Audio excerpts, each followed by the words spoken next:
K98 Talk is expanding its lineup for 2015.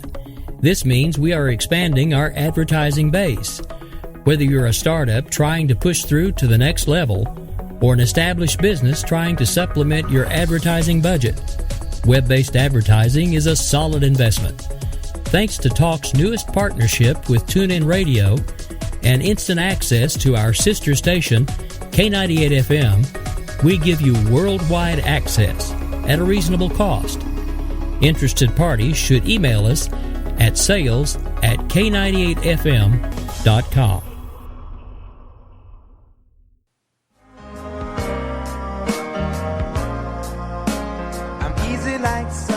Wondering why you're up early with us on a Sunday morning making a cocktail? News lately got you drinking? Hungover from the mainstream media by Sunday? We are, and we got you covered. We sure do. We got your hangover cure for those weekly news blues. So sit back, top off your mimosa, and add some Baileys to that coffee. Take a match to your copy of the New York Times. Light, funny, and oh yeah, news with booze. And a lot of laughter. Welcome to Bloody Marys and Broadsheets.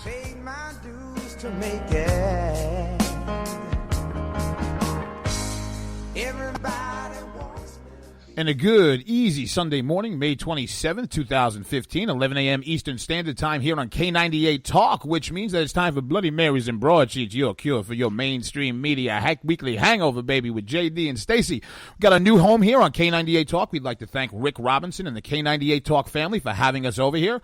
This is our inaugural episode of Bloody Marys and Broadsheets, which you're going to find live here on K98 Talk every Sunday at 11 a.m. It's not an inaugural episode. It's an inaugural episode here at K98.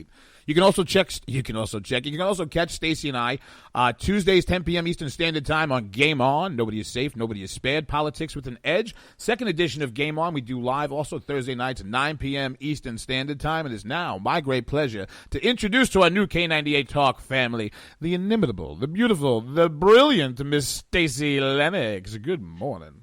Good morning. I'm not sure I can live up to that on a Sunday.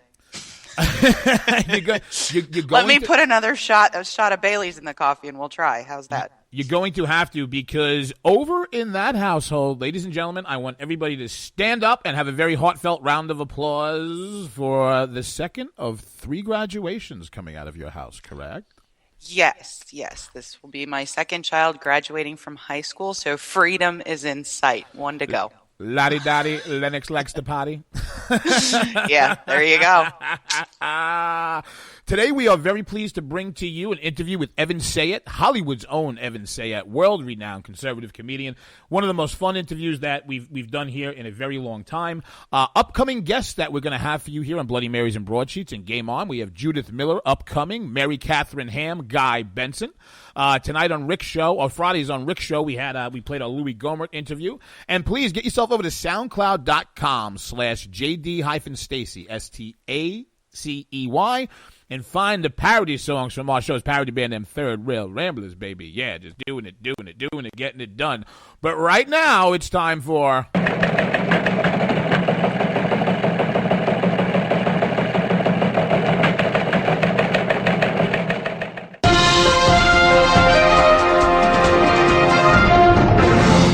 That's right, your weekend update brought to you by Eric Williams of the BarbedWireSatire.com. That's our sponsor, baby. ABC George Stephanopoulos continues his damage control this week after getting caught for not disclosing at least $75,000 in donations to the Clinton Foundation.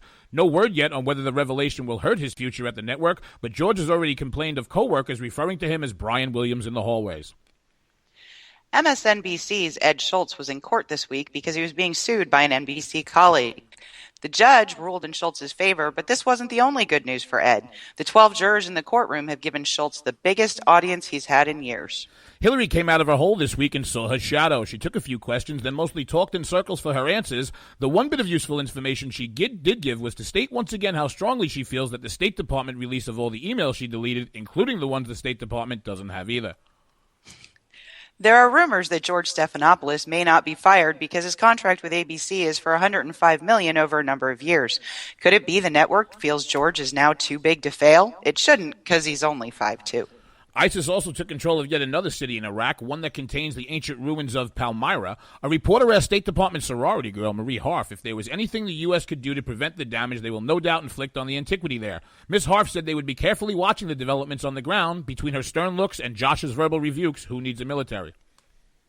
ISIS is also taking control of Ramadi in Iraq, and what the White House spokesperson Josh Earnest called a setback. So now, in a show of force, Earnest said President Obama would increase the number of daily drone strikes from 6 to 10. Poor ISIS won't know what hit them. And late this week, Hillary Clinton was accused of campaigning in a bubble isolated from real people. When asked about this reality, Hillary answered, "Real people? Who needs them? Hand me my scepter so the Queen can be on her next stage event."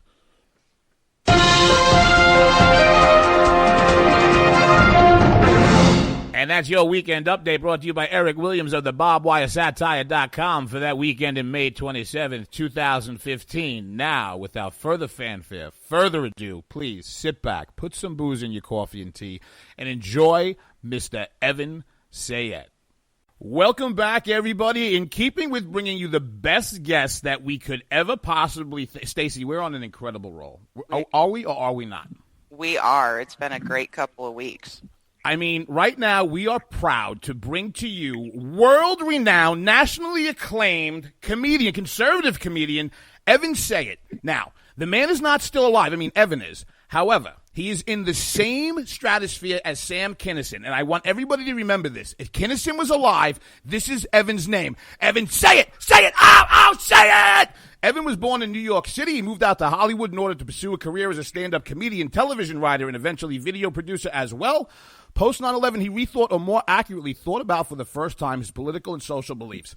Evan recognized that he had been acting as a knee-jerk liberal, but was in reality a conservative at heart. From that moment, he has dedicated himself to conserving and promoting the values of the America that has given him freedom and allowed him to pursue his life of liberty and happiness.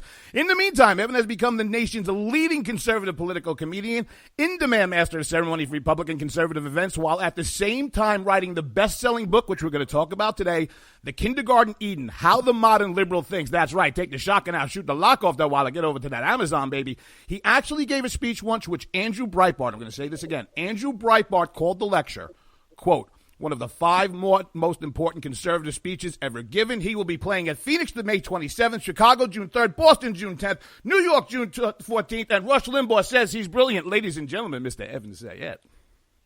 Oh, God, it sounded to me like it was the end of a commercial and you were just doing the legalese that you had to get through. You didn't have to go through that so quickly. Tell them again. Rush Limbaugh says I'm brilliant. Andrew Breitbart says my speech is one of the 5 most important conservative speeches ever given. My book, The Kindergarten of Eden, How the Modern Liberal Thinks. I don't know if you guys know who Bill Whittle is, but Bill Whittle said it's one of the most important books I've read in the past 10 years. All right, we can go from there. Ladies and gentlemen, I hope you enjoyed our interview with Evan Sayet, and catch us next week on Bloody Marys and Broadsheets. Well, I got to tell you something. I'd be very happy if that's all that was, because I came on to promote stuff. So the rest of it's just how I pay for it. Evan, it's an absolute treat and pleasure to have us back. And that's right, folks. In all seriousness, 2 people who have taglined this man's work are Andrew Breitbart and Rush Limbaugh, 2 people who don't generally tagline people's work. Evan, we are super excited to have you here. Thank you for joining us. We're going to promote a whole – I really want to get into the book that you'd written, The Kindergarten Eden, How the Modern Liberal Thinks. You have some accompanying video, which people can go find at evansayet.com, EVANSAYET.com. In the book, you have a premise that starts with about 4 basic laws of modern liberalism. Indiscriminate. Yeah, I mean, go ahead. Yeah, I'm sorry. Go ahead. No. The speech that you were referring to, the one that Andrew Breitbart called one of the 5 most important ever, and is now by far the most viewed lecture in the Heritage Foundation's entire history. Guys, get this. I mean, first of all, you know me. How ridiculous is that? Ridiculous. I mean, just think about what we were talking about off the air, and now I get there. I mean, my suit and tie, and I'm erudite, and I'm speaking to the Heritage Foundation. And Ronald Reagan used to go there to make policy speeches. Margaret Thatcher had spoken there. And the single most viewed and shared lecture in their entire history is mine. And as soon as it started to go viral, and I'll tell you how quickly it went viral, National Review Online had an article, and it said, "This talk by Evan Sayeth," and they linked to it. "This talk by Evan Sayeth is cramming our inboxes. Please stop sending it." Because everybody was sending it to everybody, because in it I answered a question that boggles our mind, those of us on the right. And that is, how is it and why is it that so many good, smart, decent, loving, caring people, your friends, your neighbors, your colleagues, members of your family, people who reject fact, why do they reject the facts? Why do they reject reason and side with evil at every turn? I'm talking about liberals. Why do they look at the Middle East and see this liberal democracy of Israel surrounded by the most vicious, Hitlerian, homophobic, xenophobic, misogynistic, I do believe just a little bit anti-Semitic ideology of Islam, and decide the reason there's not peace in the Middle East is because a Jew built a house in Jerusalem? But you have to be a moron, right? But our friends aren't morons. Some are, but not that stupid. How do you look at Benghazi and see this well-armed, well-timed, well-coordinated, well-executed mass murder of a visiting ambassador on the anniversary of 9/11 and decide that it was provoked by a video on YouTube that nobody saw that had come out 6 months earlier? You'd have to be a moron. But our friends, our neighbors, our colleagues, they aren't morons. So how do you explain that they reject fact, reject reason, and side with evil? And in that talk, I answered that question in such a way that was so satisfying that this then completely unknown political pundit, because, guys, I wasn't even in politics yet. I was still a television writer. That talk went viral to the point where I just happened to look today. I'm saying look every day, and it's well over 1 million views. Wow. That's unheard of. And this isn't a 2-minute video of me in a bikini singing about Obama. Thank God. This is a 47-minute. Well, don't say that until you see it.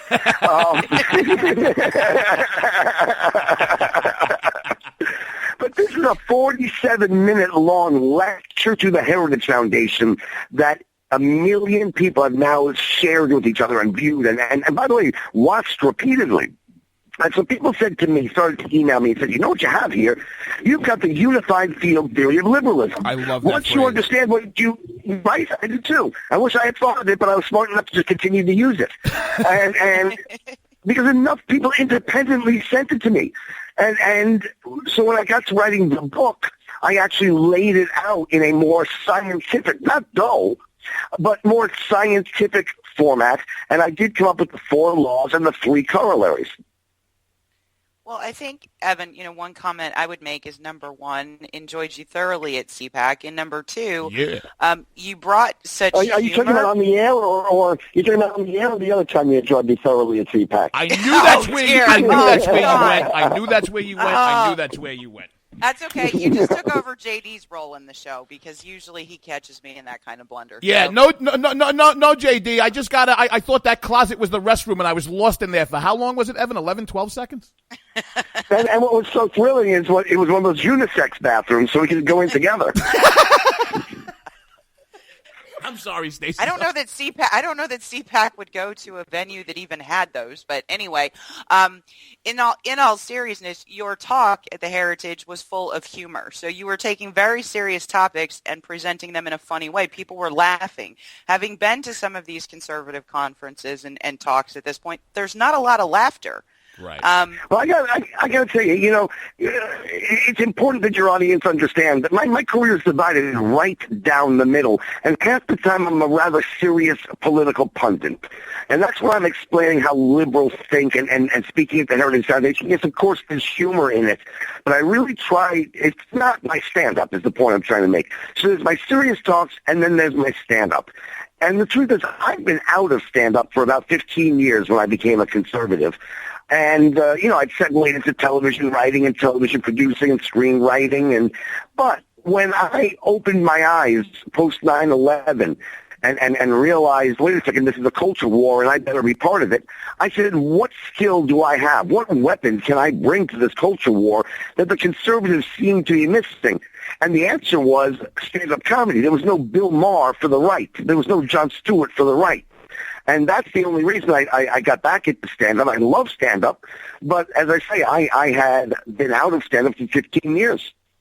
You know, and right now, ladies and gentlemen, we're speaking with Evan Sayet, author of The Kindergarten Eden, How the Modern Liberal Thinks. He's going to be playing out in Phoenix May 27th, Chicago June 3rd, Boston June 10th, New York June 14th, evansayet.com, Sayet.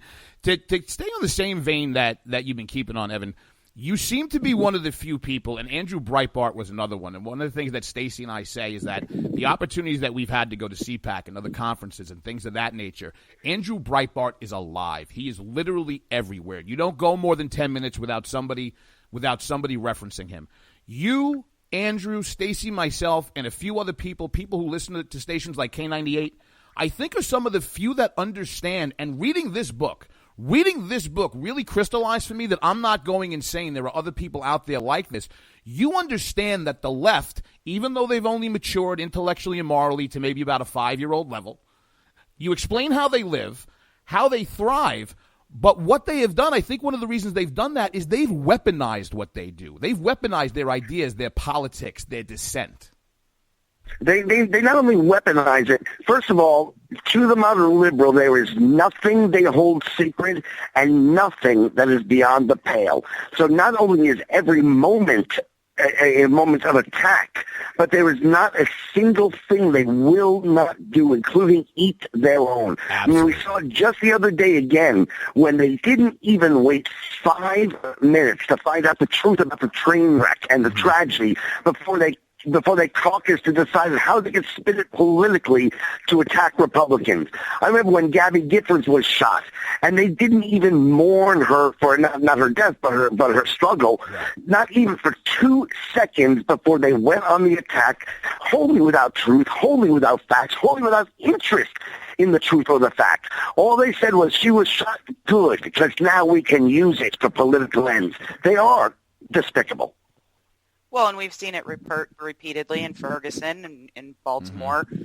You know, we have Kirsten Powers, who just put out a book called The Silencing. She's a liberal, and she's getting crucified. What a lot of liberals come to understand is that the uppercase L didn't recognize that what is called liberal, what is the liberal movement, is not liberal, lowercase L, in the slightest. In fact, they are the antithesis of liberal. And what happens is along the way, something happens to each and every one of us that makes us recognize that. For Bill Maher, it's Islam. For me, it was the liberal response to 9/11 when they sided with the Islamic terrorists against the Americans. For Kirsten Powers, it's the silencing. For Bernie Goldberg, it was their response when he wrote one article after 29 years that didn't toe the leftist line. And because the liberals, uppercase L, know they can't countenance a single iota of truth, because once a single iota of truth peeks through. You know, I have an expression: the first time you think is the last time you're a Democrat. That's pretty damn true. To picking up, I take a look. One of the themes that recur through The Kindergarten Eden, How the Modern Liberal Thinks, is the idea and the premise of the mindless foot soldier, which seems to have been maybe brought to us by Rousseau. But if you would give me a minute, Evan, I'd like to give the audience a little sense of, like you were saying before, that you also combine your comedy with some really sharp political punditry. This is Evan Sayet in his own words, The Kindergarten Eden, How the Modern Liberal Thinks. This is in regards to the mindless foot soldier and Howard Zinn. What differentiates the true believer from his mindless foot soldier is found in Howard Zinn's quotation at the top of the page. Keep in mind that Zinn was not some little-known oddball that I plucked out of obscurity to help make my point. He was arguably the most beloved and influential modern liberal of all, a man who counts amongst his accomplishments that he is the author of the single most assigned text on America and American history in the country's primary schools and colleges. The mindless foot soldier subscribes to the first part of Zinn's claim. He has, for all intents and purposes, been brainwashed, most significantly by the education system he first entered at the age of 5 and didn't leave for almost 2 decades and sometimes longer, to believe that objectivity is impossible. Pick up on some of that, because I find it as sharp and funny as the book was, there is some really good political writing in it. Oh, I certainly hope so. The point of the book was not to be humorous.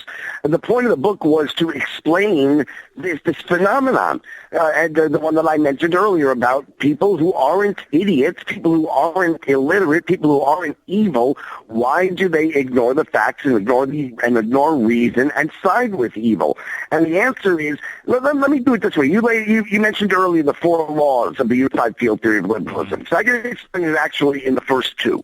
Let me give it to you how it's written in the book, and I will be answering your question in a moment, okay. And then explain it if I may.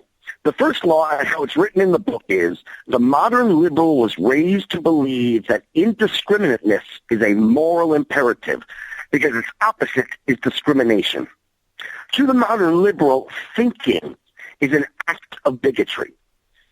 The idea behind this is that anything you believe, anything I believe, anything your listeners believe, anything anybody believes is going to be so tainted by our personal prejudices. Prejudices we all have. We can't help but have just for being human.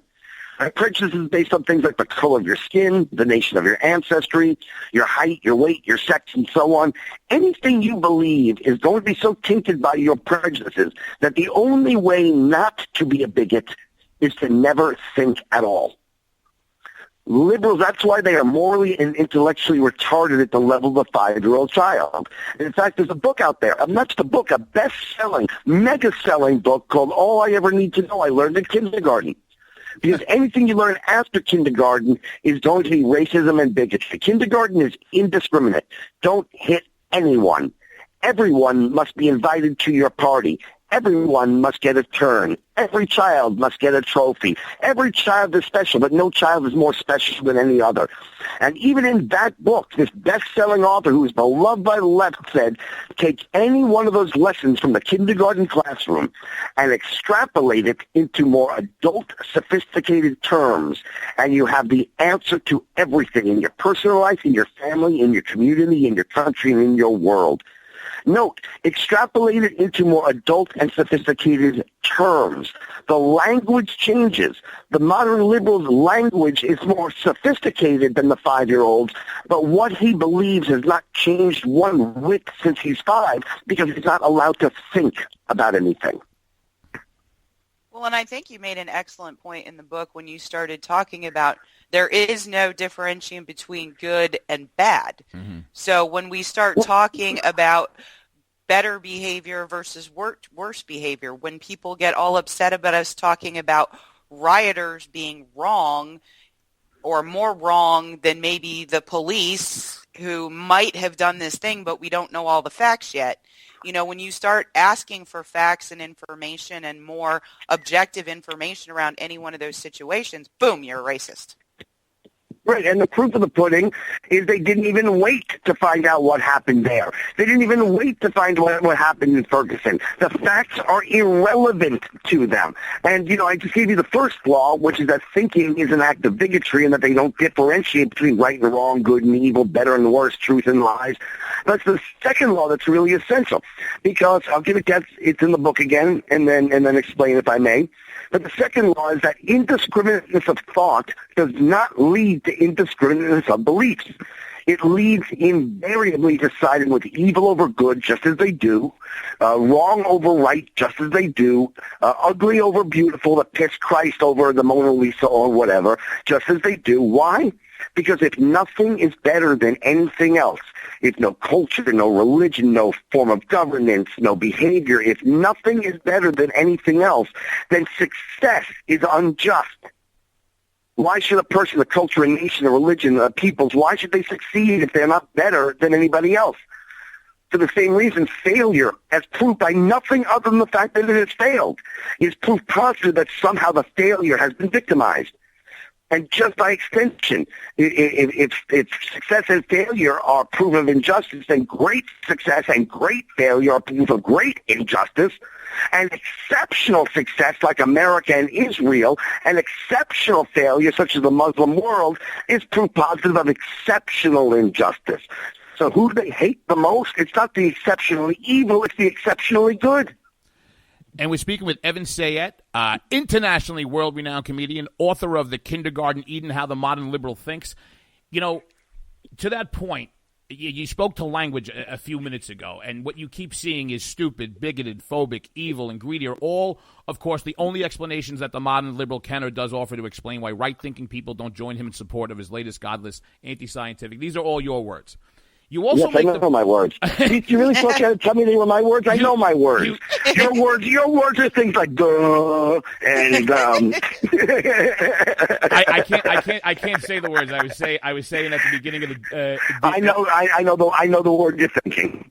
Evan, you was correct. It rhymes with Sandra Flock. Yeah, well, what had happened was we didn't have enough talkie books and materials in my house, so and duh is about as good as I get. But you were saying about religious people that conservatives better themselves, or in the vein of religious people and things like that, which the left seem to abhor. Religious folks and conservatives better themselves, and liberals just be themselves. Right, well, conservatives believe in the existence of the better cultures, better constitutions, better religions, better behaviors. So therefore, we spend our lives trying to better ourselves. As far as a country, we seek to a more perfect union. As moral people, we seek to become better moral people through the church. And liberals, on the other hand, don't believe in the existence of the better. That would require them to discriminate between the better and the worse. So since they don't recognize the existence of the better, they don't spend their lives trying to better themselves. They spend their lives just trying to be themselves. And this comes from a fundamental difference in how the left and the right sees the human being at birth. The liberal believes, he hasn't given it any thought, and there's no fact or reason behind it. It's just something he firmly believes, that the human being is born morally perfect and is then corrupted by evil forces in society trying to co-opt him to their evil ends. So he's born perfect, and then the church gets a hold of him. She's born perfect, but then the patriarchy gets a hold of her and forces her into marriage. And so in order to remain morally perfect, the modern liberal must never change. The modern liberal must stay the same from the time he's an infant, when he was morally perfect, till the day he dies, which once again is why that book is almost their Bible. All I need to know I learned in kindergarten. What happened up until kindergarten, that was before society got a hold of them and made them prejudiced and bigoted. You know, I'm going to hell for this, but there were a whole lot of people who were gotten a hold of in church. Oh, God. Okay. But, the good part is they have to forgive you for that joke. I know.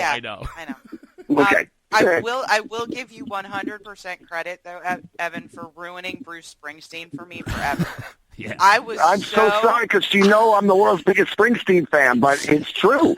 It's totally true, and I'm reading those lyrics, and I'm like, oh my gosh, he's right. And one of the points you were making was he writes all these words about being a factory man. He's never done any of it, and he probably couldn't. Right. I mean, the one song that really gets to me, and this may be a bit obscure even to his biggest fans, but there's a song he has called Jack of All Trades, where he sings to his girlfriend about the horrible economy and how the world is caving in, and they're all victims, but don't worry, because when the world caves in, I'll be able to take care of you, and I'll fix your roof, and I'll sow the sow the seeds and reap the garden, and every single one of the things he says he's going to do is something that not only does he not do, but no liberal does. He doesn't say the things that liberals do, like I'll report on the roof. Liberals are reporters. They don't do things. He's a singer. All he can do is sing about what he thinks it might feel like if he were to be a fireman. But he doesn't need to be right. He doesn't need to know what he's talking about. And that's the key. Liberals, if you remember in the book, I talked about how they dominate what I call the rhetoric industries. Academia, where a professor who has never done anything lectures to children who have never done anything and disparages all the people who do things. And that leads Bruce Springsteen to become what you refer to and go into detail as a poor rich Democrat, correct? Well, I don't know that that's my exact phraseology, but there is this sense amongst liberals, and we rack our brains and we smack our foreheads and go, how does Michael Moore join with the Occupy Wall Street to rail against the one percenters? has Bruce Springsteen joined with the liberals to rail against people who have money? I mean, don't they have money? Isn't this hypocrisy? But because they don't actually do anything, then they feel that they're victimized too, because the people who do things, we pollute. We have to pollute, right? If you have a factory, if you make something, you're going to pollute. So the only people who pollute are the people who do things, and so Springsteen singing a song about being a factory worker, he's never polluted, so he sees himself as a victim too. Okay. Did that make sense? There was a long pause there where there should have been a wow. Did that make sense, or do I need to state it again? No, it totally made sense. When I try to get the wow, I was so overwhelmed I started hyperventilating, so I've just been breathing into a paper bag. I've just been able to come back. No. By the way, that's not from hyperventilating. That's because that's the only way people can work with you. But, my last job with a paper bag was standing in a men's room stall on the Greyhound.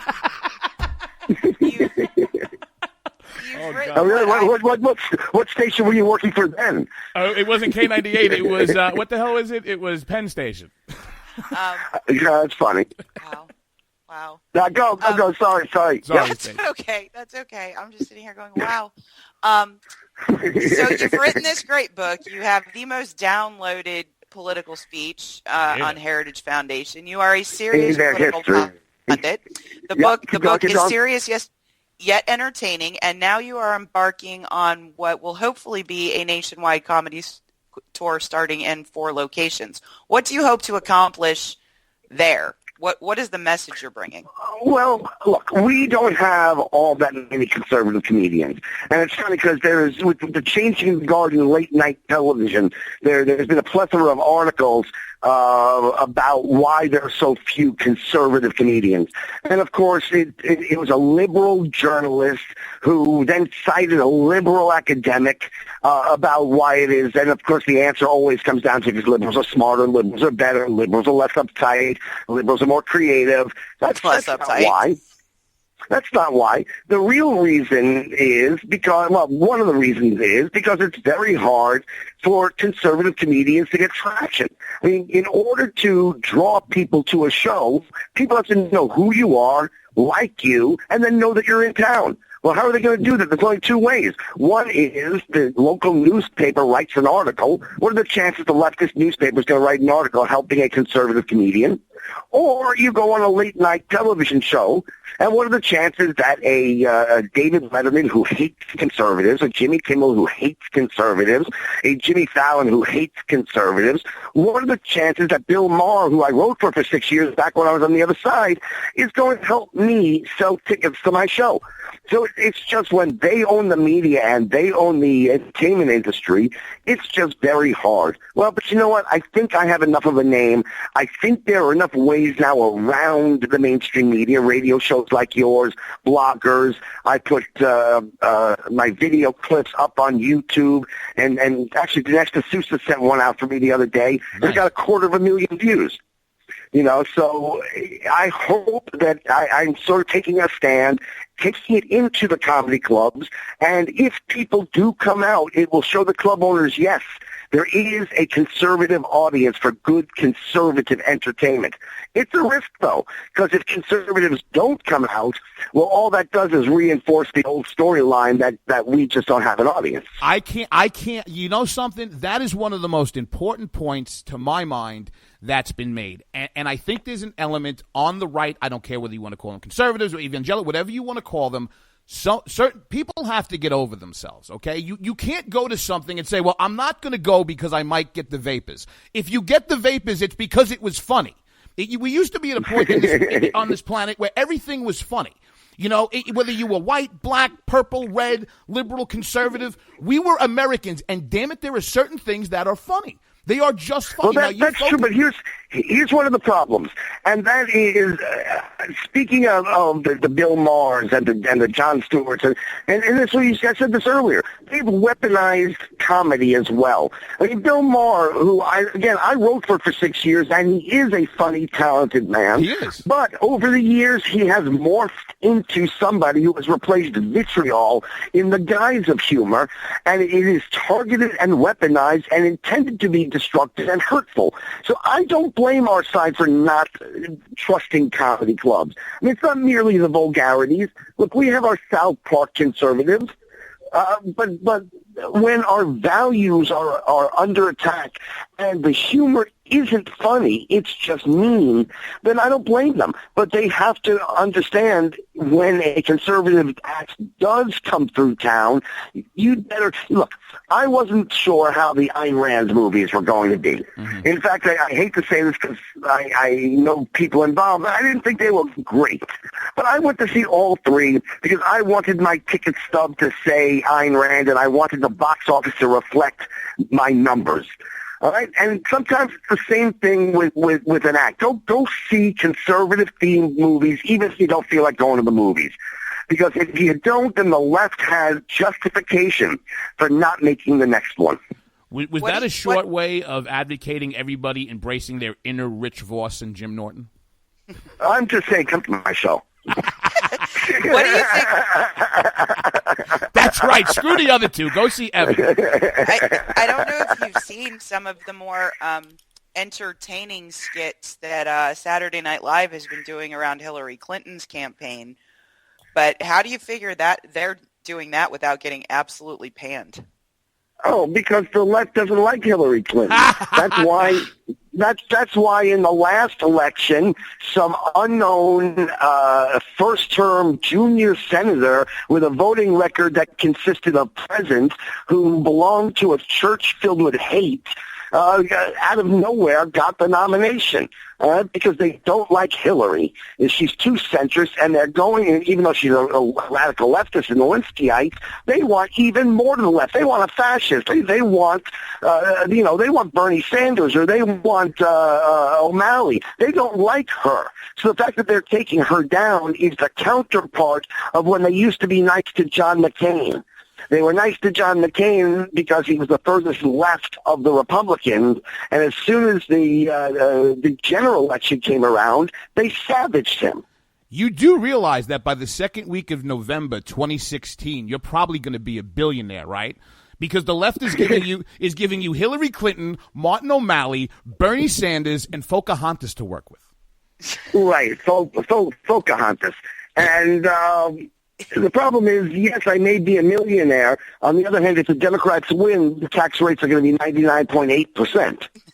Listen, I'm going to tell you something. If you go to EvanSayet, EvanSayet.com, the left can't win, right, Evan?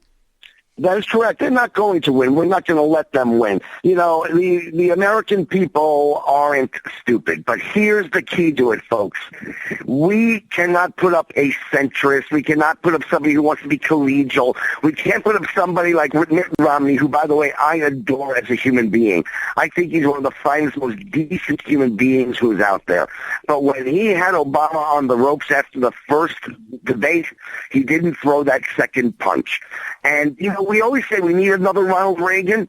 What does that mean exactly? We need a guy who was born in Illinois? We need a guy who was a lifeguard when he was a kid? No. What it means is we need two things. One, somebody who will clearly, articulately, and unapologetically take the conservative point of view. Because Americans are overwhelmingly conservative. And the other thing, and this is something we don't do, and this is why Andrew called his book Righteous Indignation. When Ben Shapiro made a great point. It's such a great point that I'm actually quoting Ben Shapiro. Because I don't quote other people. I talk about myself. But this is such a great point. He said, in the last election, both campaigns accomplished what they wanted to accomplish. The Romney campaign succeeded in portraying Obama as a good and decent family man who happens to be stunningly incompetent. The American people bought that. The Obama campaign portrayed Romney as an animal-abusing, dog-abusing, woman-hating, multi-billionaire who gives people cancer for money. And when it came down to the choice between incompetent and evil, the good, decent American people voted for incompetence. We can't get into it with them and try to win on debating points. We win every debating point there is. Every single one, the American people are on our side. But they portray us as homophobes and xenophobes. We're going to take you back to slavery. And if we say, yes, but the economy will do this under us, we're going to lose. Well, in addition to that, okay, so we know what happened in the last general. Now we have this huge potential pool on the right. How much do you think it could hurt us if those guys beat each other up too bad during the primary before they even get to the general? Because I've heard it said that Romney suffered a little bit from that. Right. No, I don't think so. I think that's what the primaries are. I know the American people know that's what the primary season is for. And actually, I'm pretty thrilled with the lineup that we have and what it says about us. That we have a Scott Walker, and if it's not him, that we have a Ted Cruz, and if it's not him, that we have a Rick Perry, and then if it's not him, we have a Marco Rubio. I mean, the depth of intelligence and decency on our side versus all they have is Hillary Clinton has a vagina, vote for her. Period. You know, Elizabeth Warren is 1/32nd Indian. There's another affirmative action program for you. The left has nothing, so I'm not afraid of having a strenuous debate on our side. We are so good, and they are so bad. Wow, what a word association. Hillary Clinton, vagina, and the next word that popped into my head was sandbox. Oof. I'm so sorry. Again, I'm not going to go there because I'm promoting a comedy show, and it doesn't include vagina or sandbox. Well, actually, it does. Ladies and gentlemen. Well, thanks. I can see some of my friends on the right now returning their tickets because of you. I was supposed to sell tickets on your show. Excuse me, why didn't it say this was the Vagina Sandbox tour? I've been lied to. I'll tell you what, though. I mean, I really don't, but it's not our fault because they talk about it constantly. Name me, there's this idea that they were constrained by and now they can be more creative. Name me a great play that has come from a modern liberal. You don't name me one play that's famous. Name me a famous play from the last 50 years. Anybody? From a modern liberal? Right, from anybody. Over the last 50 years, the only play that's been famous is the Vagina Monologues. that in Book of Mormon. Okay, that in the Book of Mormon, and that's a musical. But yes, nonetheless, they're supposed to be so creative and so wonderful, and here they are free of the shackles. They can use any language they want. They can push the envelope, and all they can do is give me a vagina that talks. Oh my God! Would you like my sewing machine? Ow. No, but I'll tell you who would is Bruce Jenner. Oh dear, Evan, I have to tell you something. And the biggest problem anybody has with that man now is that he's a Republican. That cracked me up. But this is what cracks me up is that I sort of feel sorry for liberals because what do they say? They say let's go see a David Mamet play. Oh, I love David Mamet. His insight into the human condition shows him to be a man of great insight and love and generosity and caring. Well, he's a conservative now because he's a Nazi. Right? It's so wonderful, the courageous Bruce Jenner. We have to support him. Oh, my, what a role model for every. He's a Republican. He can go to hell. We were doing show prep when this first broke, and you were running around late one night. She was getting something in the store. The show wasn't like a half hour, and she's like, "Okay, we're gonna do this." The Inquirer says Bruce Jenner is a woman, and I said, "Okay," and we blew it off. And then I woke up and I was like, "Oh my God." So transgender is fine so long as you're not a conservative. At that point, you're a jerk. That's exactly right. But here's how I knew that Bruce Jenner had actually completed the transition. The next day, the liberal producers of Keeping Up with the Kardashians cut her salary 18%.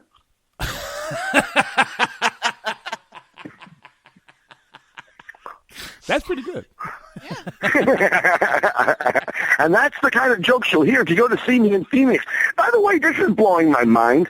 I am likely to sell out in Chicago, as red a city, as blue a city as in blue a state as you can find, and I'm likely to sell out. I'm likely to sell out in Boston. I'm likely to sell out in New York. I'm having trouble selling tickets in Phoenix. I'll tell you why. It's really tell me why. I'll tell you why. Atlanta. No, what you have to do, you have to call the theater, right? Have about a quarter to a third of the seats removed, because as a retirement community, you need little rascal access, bro. Well, maybe that's it, but I think maybe the other thing is I should have an early bird show.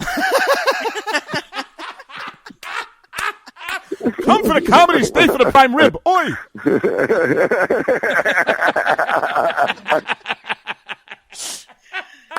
Come to Atlanta. We'll fill the comedy club. I promise. Oh, actually, I think I'm coming to Atlanta in the fall.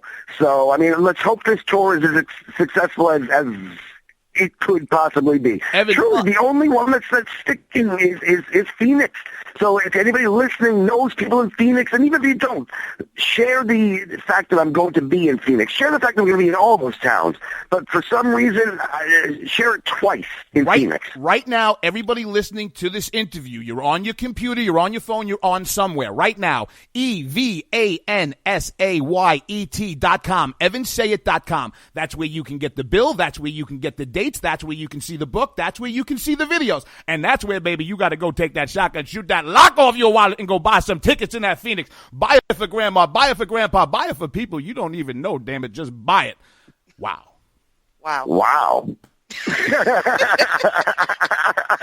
Every once in a while, it comes out of its coma, goes into a couch, and then passes back out again, doesn't it? You know what it is? Sometimes I confuse the cocaine and the Valium. I keep them on different sides of the desk. Yeah. I just do them both at the same time. I mean, I just say pretty much the same. This has been a great interview, but I don't know if we can play. With Obamacare, I don't have to pay for it. So the only problem is don't mix up your Valium and your Viagra. No, dude, this is the best thing. What I do is I use my free Obama phone to call the Coke dealer, and then I use my Obamacare to get free Valium to come down. It's awesome. Thanks, Obama. Right. And by the way, one of the jokes I do in my act, I talk about how is it liberals, if they are stupid as I believe them to be, how is it they can survive in the grown-up world? And I ask, what is there to survive? We don't have disease. What disease? Polio? Chickenpox? Smallpox? The flu? Influenza. The flu wiped out. You said it wiped out 2/3 of a continent not that long ago. Now it's a 3-day paid vacation. And I say, we are so far down the list of things to worry about that last year we as a nation invested $1 billion to once and for all wipe out restless leg syndrome. Right? How far down the line of society that you don't care about polio, smallpox, chickenpox? Nope. But the last real scourge is restless leg syndrome. So last year, we as a nation spent $1 billion to make sure 75-year-old men can get erections. Oh, good Lord. I mean, listen. Right? We spent $1 billion to cure restless leg syndrome. I'll tell you what, U.S. government, pay me $100 million. The answer is walking. Ladies and gentlemen, it has been our great pleasure to bring to you Evan Sayet, world-renowned international comedian on the conservative side, baby. I don't have to list his accomplishments. What you got to do is get over to EvansSayIt.com. You check out his dates. You go to the show. You buy him as gifts. You get over to Amazon and his website, and you buy The Kindergarten Eden, How the Modern Liberal Thinks. Evan, we can't thank you enough, and we hope you would consider coming back. Always my pleasure, and I hope I see you guys on the East Coast. Fantastic. I can't wait to hear the Atlanta date. Thank you, sir.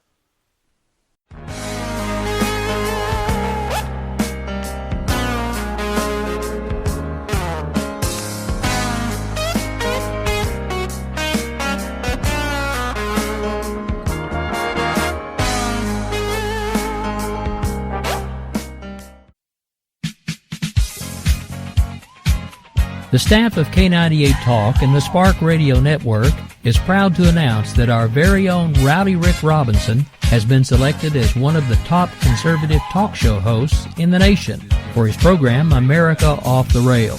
Again, congratulations to Rowdy Rick Robinson for a job well done and another reason to stay connected to K98 Talk and the Spark Radio Network. If you like your health care plan, you'll be able to keep your health care plan. This is the most transparent administration in history. Not even a smidgen of corruption. Fact is, we had 4 dead Americans. What difference at this point does it make? If you got a business, you didn't build that. The feeling most people get when they hear a Barack Obama speech, I felt this thrill going up my leg. I don't have that too often. Steady. It's time to hear the truth about America's biggest challenges. Ricky Robinson, host of America Off the Rails, will tackle the important issues facing America today as he tries to keep America from coming off the track. Get ready to hear the truth every Monday through Friday starting at 7 p.m. Eastern, 6 Central, here on K98Talk.com and the Spark Radio Network. Welcome to the face. Welcome to the face of the new democracy. We're gonna spread happiness. We're gonna spread freedom. Obama's gonna change it. Obama's gonna lead 'em. So let me be clear. You didn't build that. Everything he's done is clean as a whistle. He's never not only broken any law, he's never done anything wrong. He's the perfect father, the perfect husband, the perfect American. Hey y'all, this is Sam Janney, or the Bunny as many of you know me by, your friendly neighborhood bad girl of conservatism. Here to talk to you about my show. I'll talk about conservative issues, my top 10 douchebags of the week, and have some pretty badass conservative guests on the show. All that, plus me, your resident bunny with a chainsaw. Wednesday nights will never be the same. It's Unapologetically Bunny. Wednesdays, 9 p.m. Eastern, right here on K98 Talk.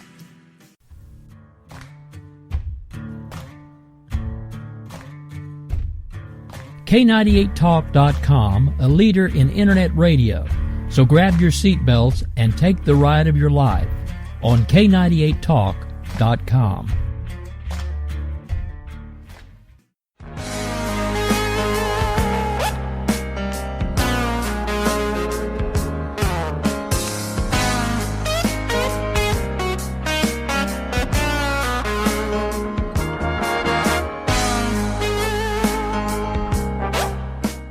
Welcome back here to JD and Stacey and Bloody Marys and Broadsheets here on K98 Talk, our new home every Sunday morning at 11 a.m. Make sure always you get over to that K98.com, get in that chat room, talk to that Stacey, say hello, check everything out. Evan Sayet, definitely a part of the Breitbart model of of culture, right? Absolutely, and certainly, if you're in one of the metro areas where he's going to be playing, go out, support him, get some tickets. If we want conservatives in the media and we want to start controlling the message, we've got to support each other when we're out there. Stacey is absolutely right, and I think it was a great point that Evan made. I mean, he's absolutely on the Andrew Breitbart model of making sure that you follow up with the culture. You and I that's the second time we've had the opportunity to interview him. He is just, he's like Robin Williams on speed. Well, he's also, if you read the book, his hypotheses are just amazing. He's also a very intelligent man and a serious pundit. So he doesn't just stand on stage and make people laugh. He takes some very serious ideas and makes them funny so that they stick with you. And that's the part I think most conservatives don't do well. You hit the nail right on the head. So we want to thank Ricky Tavi, Rick Robinson, the K98 Talk family for having Stacey and I over here. We'll be doing 3 shows a week. Tuesdays, 10 p.m. Eastern Standard Time for Game On. Thursdays, 9 p.m. Eastern Standard Time for Game On. And, of course, Sunday, 11 a.m. for that Bloody Marys and Broadsheets, baby. Your cure for your weekly mainstream media hangover. Upcoming guests, Judith Miller, Mary Catherine Ham, and Guy Benson. Also, get over to SoundCloud.com/JD-Stacey, Stacey. Check out the Third Rail Ramblers, baby, their catalog of those great parody songs. Now, hold on a second. Lionel, he's in the kitchen this time. Hold on a second, Stacey. Here he is. All right, tell all the good people what you got going on this week. I got kid number 2 graduating from high school. So excited. Going to finish Judith Miller's awesome book. Go get it and read it, and we'll see you Tuesday. Absolutely. Congratulations to Stacey, her family, and the graduation. I, myself, am going to get lost here at the beach for Memorial Day weekend. And as always, will see you next Sunday. I'm leaving you tomorrow. Seems to me, girl, you know If it's Sunday, it's Bloody Marys and Broadsheets. We're your cure from your weekly news hangover. Thank you for taking it easy with us. You can find our show account on Twitter at JD and Stacy, or send us your interesting news story of the week to Game On War, that's WAAR, @gmail.com. And you can find me on Twitter at ScottsFire and on Facebook at Stacy Lennox. And you can find me on the Twitters at GameOnJD